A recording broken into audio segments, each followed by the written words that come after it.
يا ودود يا ودود يا ودود يا ودود يا ودود يا ودود يا ودود يا ودود يا ودود يا ودود يا ودود يا ودود يا الله يا الله يا الله يا الله يا الله يا الله يا الله يا الله يا الله يا الله يا الله يا الله يا الله يا الله يا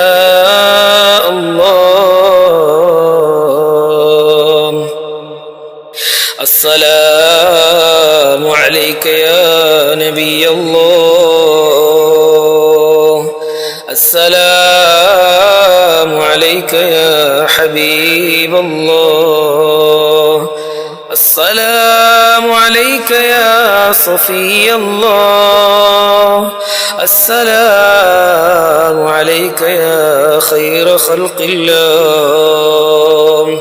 السلام عليك يا سيد المرسلين السلام عليك يا رحمة للعالمين إلهي أنت مقصودي ورضاك مطلوبي إلهي أنت مقصودي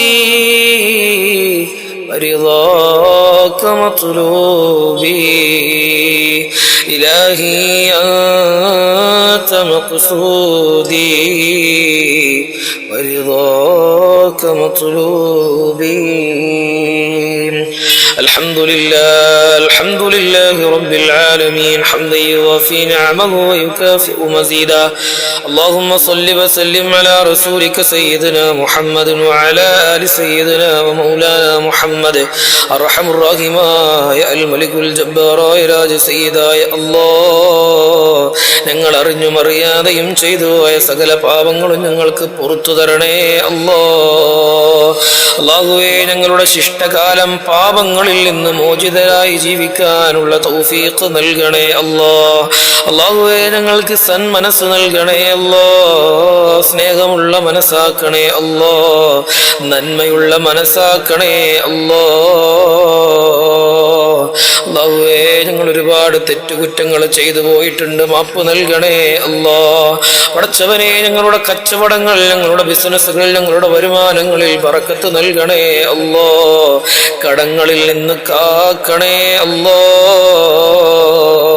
കടക്കാരായി ഞങ്ങളെ മരിപ്പിക്കല്ല അല്ലാഹ് ചെറുതും വലുതുമായി ധാരാളം കടങ്ങൾ ഞങ്ങൾ കൊടുത്തു വീട്ടാനുള്ളവരാണ് കൊടുക്കാനുള്ള തൗഫീഖ് നൽകണേ അല്ലാഹ് സമ്പത്ത് കൊണ്ട് ഞങ്ങളെ പരീക്ഷിക്കല്ല അല്ലാഹ് പടച്ചവനെ ഒരുപാട് പണം ഞങ്ങൾക്ക് കിട്ടാനുള്ളവരുണ്ട് റഹ്മാനേ അത് തരാനുള്ളവരുടെ കൈകളിലേക്ക് സമ്പത്തിനെ എത്തിക്കണേ അല്ലാഹ് സമ്പത്ത് കൊണ്ട് ഞങ്ങളെ പരീക്ഷിക്കല്ല അല്ലാഹ് ഞങ്ങളുടെ സമ്പത്ത് നഷ്ടപ്പെടുന്ന രൂപത്തിലുള്ള പരീക്ഷണങ്ങൾ ഞങ്ങൾക്ക് നൽകല്ല അല്ലാഹ് വലിയ മാരക രോഗങ്ങളിൽ നിന്ന് കാക്കണേ അല്ലാഹ് പെട്ടെന്നുള്ള മരണങ്ങളിൽ നിന്ന് കാക്കണേ അല്ലാഹ് അപകട മരണങ്ങളിൽ നിന്ന് കാക്കണേ അല്ലാഹ് റാഹത്തുള്ള ജീവിതം നൽകണേ അല്ലാഹ് പടച്ചവനെ ഞങ്ങളെ മക്കളെ സ്വലിഹീകളിൽ ഉൾപ്പെടുത്തണേ അല്ലാഹ് പറഞ്ഞതനുസരിക്കുന്ന മക്കളാക്കണേ അല്ലാഹ് ജീവിത വിജയം നേടുന്ന മക്കളാക്കണേ അല്ലാഹ് നിസ്കരിക്കുന്ന ഖുർആൻ ഓതുന്ന മക്കളാക്കണേ അല്ലാഹ് അല്ലാഹുവേ ഞങ്ങളുടെ പ്രിയപ്പെട്ട മക്കളെ ജീവിതത്തിൽ വിജയിപ്പിക്കണേ അല്ലാഹ് അല്ലാഹുവേ മരണം ഖൈറാകുന്ന സമയത്ത് കലിമ ചൊല്ലി മരിക്കാൻ ഞങ്ങൾക്ക് ഭാഗ്യം നൽകണേ അല്ലാഹ് ഞങ്ങളിൽ നിന്ന് മരിച്ചുപോയ ഞങ്ങളുടെ പ്രിയപ്പെട്ടവരുടെ ബർസഖിയായ ജീവിതം വിജയത്തിലാക്കണേ അല്ലാഹ് ഖബറിൽ ഞങ്ങളെ പരാജയപ്പെടുത്തല്ല അല്ലാഹ് ഖബറിൽ ഞങ്ങൾ ഒറ്റക്കാണ് അല്ലാഹ് അല്ലാഹുവേ ഖബറിന്റെ ഭീകരതയിൽ നിന്ന് വന്യതയിൽ നിന്ന് കൂരിരുട്ടിൽ നിന്ന് ഞങ്ങൾക്ക് കാവല് നൽകണേ അല്ലാഹുവേ. ഞങ്ങളെ നാളെ പാരത്രീക ലോകത്തെ വിജയികളിൽ ഉൾപ്പെടുത്തണേ അർശിന്റെ തണൽ നൽകണേ ഹൗദുൽ കൗസർ നൽകണേ ഹിസാബ് എളുപ്പമാക്കണേ നരകത്തിലേക്ക് പോകുന്ന ഹതഭാഗ്യവാന്മാരിൽ നിന്ന് ഞങ്ങളെ കാക്കണേ പരിശുദ്ധ ശഅബാനിന്റെ ബർക്കത്ത് കൊണ്ട് ഞങ്ങളുടെ ദുആക്ക് ഇജാബത്ത് നൽകണേ ഇഹത്തിലും പരത്തിലും ഞങ്ങളെ വിജയിപ്പിക്കണേ ربنا تقبل منا إنك أنت السميع العليم وتب علينا إنك أنت التواب الرحيم آمين برحمتك يا أرحم الراحمين.